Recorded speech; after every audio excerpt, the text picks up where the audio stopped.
subscribe, like, dan share. Ulangi. Subscribe dan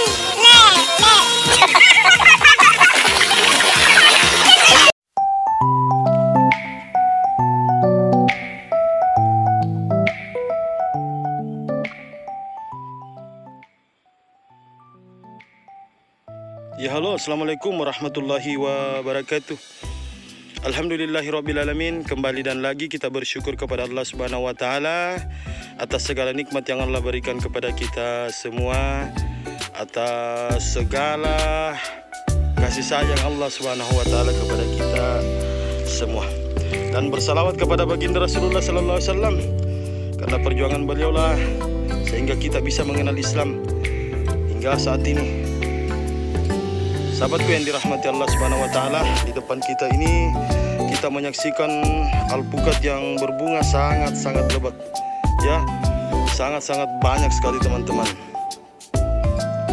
Bunganya sangat lebat sekali, ya, sangat lebat sekali teman-teman, ya. Sehingga ada beberapa pertanyaan yang muncul.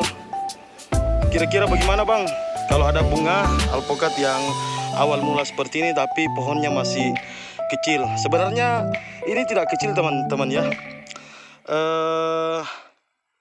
Kenapa pohonnya pendek seperti ini? Karena senantiasa kita lakukan pruning atau pemangkasan pucuk, kemudian pemangkasan ranting serta cabang-cabang dengan berkesinambungan teman-teman, ya. Sehingga batang ini tidak terlalu tinggi teman-teman. Namun setiap cabang ini sangat kekar teman-temannya, sangat keras, ya. Karena apa? Ketika dilakukan pemangkasan itu sinar matahari itu masuk sehingga batang menjadi tua seperti itu. Dan terkadang timbul pertanyaan teman-teman, ya. Apakah ketika pohon seperti ini berbunga, bunganya kita pangkas atau kita cabut atau kita buanglah istilahnya. Begini teman-teman, kalau saya pribadi, ya, ini bukan pendapat dari siapa-siapa, ya. Kalau saya kembali ke saya pribadi, seperti ini teman-teman. Alpukat itu sama halnya dengan manusia. Ketika memang kita tidak mampu atau merasakan beban daripada bunga ini, pasti mereka akan merontokkan bunganya. Jadi tidak usah kita sortir teman-teman. Nah disinilah sebenarnya tanaman ini ingin mencoba atau ingin merasakan bagaimana kira-kira ketika mereka memiliki bunga. Ibaratnya mereka ini ingin mencoba kemampuan mereka dari segi pembungaan teman-teman, ya.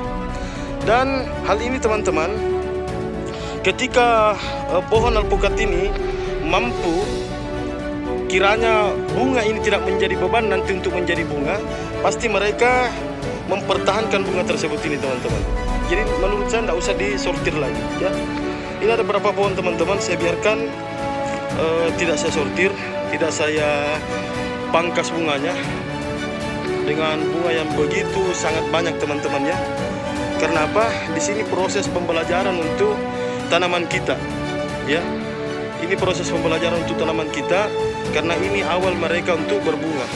Mereka akan mencoba fase kira-kira nutrisi yang terkandung di dalam batang ini mampu enggak untuk dijadikan bunga, dan ketika sudah berbunga teman-teman, kira-kira apakah ini menjadi beban untuk pohon. Ini mereka belajar teman-teman, ya.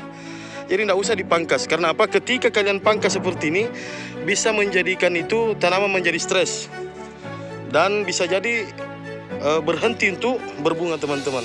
Jadi itu pengalaman saya, ya. Ketika tanaman berbunga seperti ini teman-teman, dibiarkan saja sampai matang teman-teman, ya. Nah kalau memang ini bunga menjadi beban nanti untuk mereka, pasti mereka akan merontokkannya. Contohnya seperti ini. Ketika kita berpikir bahwa yang merontokkan itu air hujan teman-teman, sebenarnya tidak terlalu signifikan pengaruhnya teman-teman, ya. Karena awal pembungaan itu proses belajar, dan rata-rata kita lihat tanaman-tanaman yang baru belajar berbunga itu teman-teman, yakin dan percaya 100% itu bunga, paling yang tinggal itu hanya 10-30% saja. Semua pasti gugur. Karena apa? Mereka ini proses belajar. Sama halnya dengan kita teman-teman. ketika kita mengangkat beban, ketika bebannya tersebut sangat berat, pasti kita akan turunkan sebagian. Seperti itu. Jadi biarkan saya teman-teman ya. Jadi itu menurut pengalaman saya pribadi. Dan jangan lupa, ketika tanaman kita berbunga, ini kita berikan untuk penahan bunga.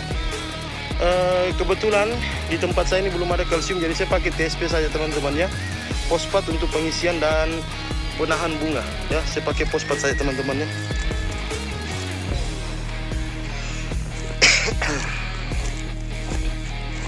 Ini sudah ada yang berbunga teman-teman ya. Kalau rontok itu mereka tidak mau, pasti mereka rontok ya, seperti itu.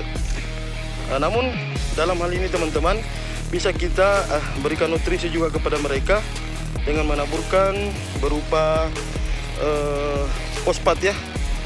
Kalau tak ada kalsium, kita pakai fosfat, atau lebih baik ini teman-teman kita pakai MKP, monokalium fosfat.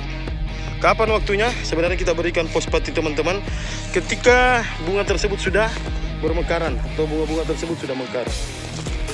Di situ kita berikanlah zat untuk merangsang terisinya buah dan untuk agar bunga tersebut bisa bertahan dan tidak rontok. Demikianlah teman-teman apa yang sampaikan.